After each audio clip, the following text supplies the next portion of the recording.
દરરોજ 10 બાળકો પોતાના એક કે બે પગ ગુમાવે છે. નમસ્કાર, સ્વાગત છે આપનું આરબી ન્યૂઝના ટોપ 10 સમાચારમાં. હું અશ્વિન રાઠોડ. યુદ્ધ દરમિયાન ગાઝામાં દરરોજ 10 બાળકો પોતાના એક કે બે પગ ગુમાવે છે. યુએન રશિયા સાથે વેપાર મોંઘો પડશે. ભારત સહિત ચીન અને બ્રાઝિલને ધમકાવતા નાટો ચીફ કહ્યું કે ભારતના પીએમ હોય કે ચીનના રાષ્ટ્રપતિ, રશિયાને યુદ્ધ રોકવાનું કહો, નહીતર પરિણામ ભોગવવા માટે તૈયાર રહો. અમે 100% ટેરિફ લગાવશું. પાકિસ્તાનના બલુચિસ્તાનમાં છેલ્લા 2 વર્ષમાં આતંકવાદી ઘટનાઓમાં 30% વધારો.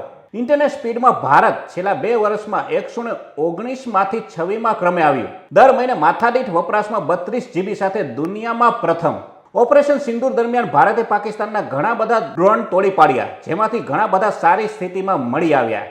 CDS ચૌહાણનો મોટો ખુલાસો. વ્હાઇટ હાઉસની સુરક્ષામાં મોટી તિરાડ. શંકાસ્પદ ફોન ફેંકાતા તાબડતોડ વ્હાઇટ હાઉસમાં લોકડાઉન લગાવવામાં આવ્યું. WHOએ HIV રક્ષણ કરતી દવાની આપી મંજૂરી.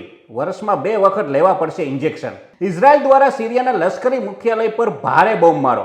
બાંગ્લાદેશમાં આવેલ સત્યજીત રાયનું પૈતૃક ઘર તોડી પડાયું. ભારતે એ મકાન માટે બાંગ્લાદેશ સરકારને મ્યુઝિયમ બનાવવાની ઓફર કરી હતી, પણ બાંગ્લાદેશ સરકારે વાત ન માની અને મકાન તોડી પાડ્યું. છેલ્લા 5 વર્ષમાં ફ્લાઇટમાં એન્જિન ફેલ થવાની 65 ઘટનાઓ નોંધાઈ.